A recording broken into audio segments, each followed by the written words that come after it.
Conte. La chèvre et le vieillard. Il y a très longtemps, une contrée lointaine où les forêts étaient partout, vivait un seul hideux vieillard avec une chèvre qu'il aimait par-dessus tout. Celle-ci était très vieille, mais restait en vie par amour pour lui. Le vieillard désirait une descendance. Un beau jour, alors que le vieillard était allé couper du bois, sa chèvre, voulant lui prouver son amour, alla voir le genu de l'arbre. Arrivé là-bas, le genu lui demanda de sa voix grave: « Que veux-tu, petit animal ? Je voudrais rendre mon maître heureux. De quelle manière puis-je t'aider ? Mon maître souhaite une descendance et j'aimerais la lui apporter. » Le génie réfléchit un moment puis lui dit: « Je peux te transformer en femme. » Toute heureuse, la chèvre sautait déjà partout à l'idée de rendre le vieillard heureux.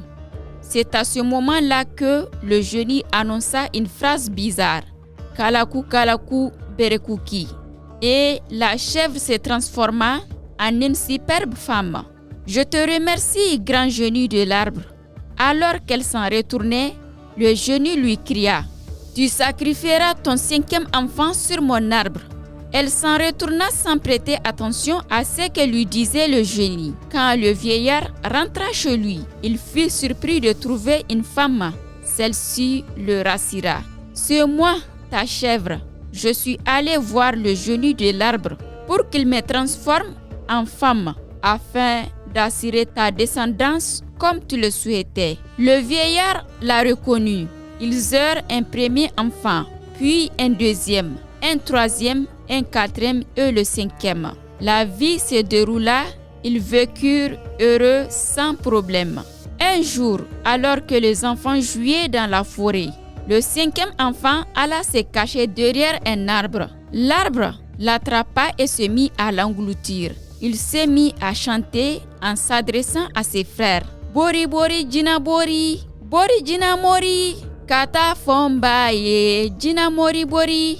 Bori jina mori » Les autres enfants, ayant entendu le cri de leurs frères, allèrent prévenir leur mère. « Maman, maman !» La mère entendit leurs cris et leur demanda: « Mais que se passe-t-il, mes petits ?»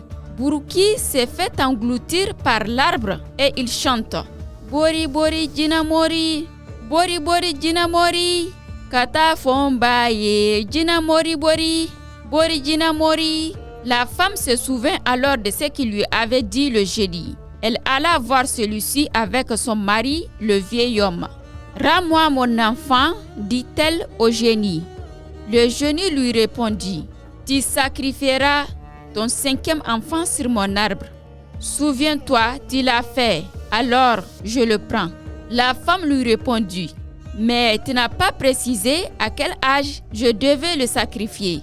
Et ceci est une faute dans les droits conférés au génie. Tu dois donc me le rendre. » Le génie réfléchit et avoua: « C'est vrai, malheureuse.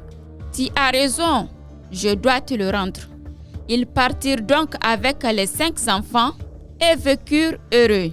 Un oubli peut toujours être rattrapé. Fin de ce conte intitulé « La chèvre et le vieillard ».